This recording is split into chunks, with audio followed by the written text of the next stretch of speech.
Si Allan Cuenca po from Los Angeles, California. Filipino-American po. I was married to a Filipina 16 years ago. And my marriage ended in March of 2018. Madali lang ang divorce dito sa US.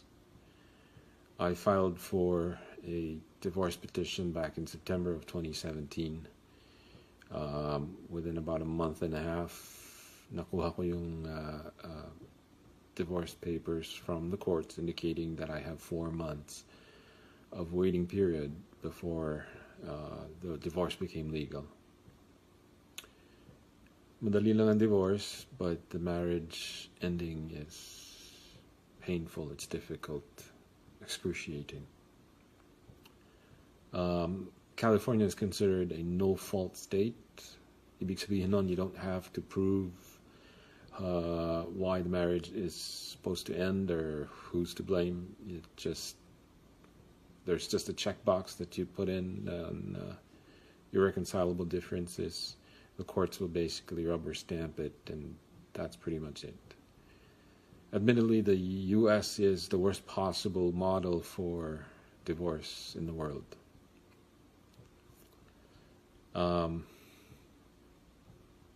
Between that and the HB 7303, which is under consideration in the Philippine Senate, there's a stark difference. You would have to wait 5 years of separation before you can file for divorce. And or you have 2 years of legal separation before you can get that, and a judge has to look at the papers and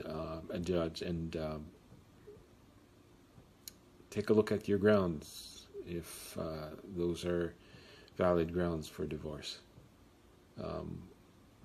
So it's totally different. It gives the marriage at least some consideration before ending, not the 4 months that you have here. Kadalasan you hear about the anti-divorce camp saying divorce is not the solution. Just have to have the effort and the commitment to make marriage work. I wish that were true. I was married for 16 years. Every single one of those 16 years, every day was an effort to make the marriage work. Sadly, there are circumstances that will threaten that marriage, and sometimes the marriage does not survive.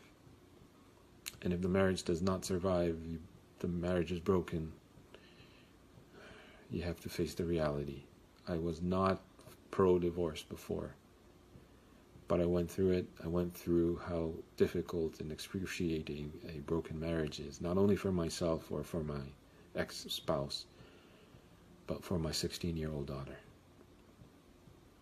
Even though the marriage has ended, my daughter still has a family. I still have obligations, and I take those obligations to my daughter very seriously. I still care for my daughter. I still nurture for her. I still support her. And I still maintain a relationship with her mom because she needs that family. And no matter what happens, she will continue to have that family.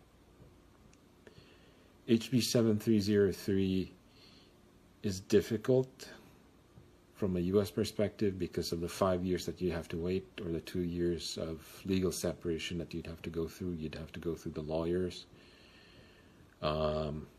which you don't have to do here. You can just go through paralegals. Now, admittedly, nurturing a family is easier if there's a marriage behind it.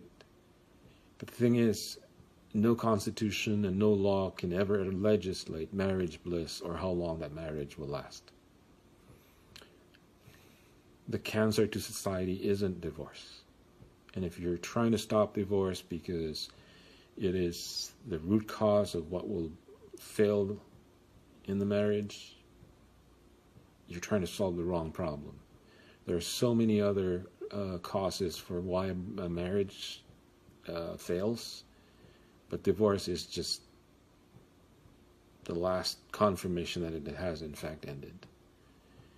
My ex-wife is a victim of a broken marriage that had gone on too long. And she carried the scars of this broken marriage with her. She carried the poison. And that poison hurt me, had hurt my daughter. It ultimately broke my marriage.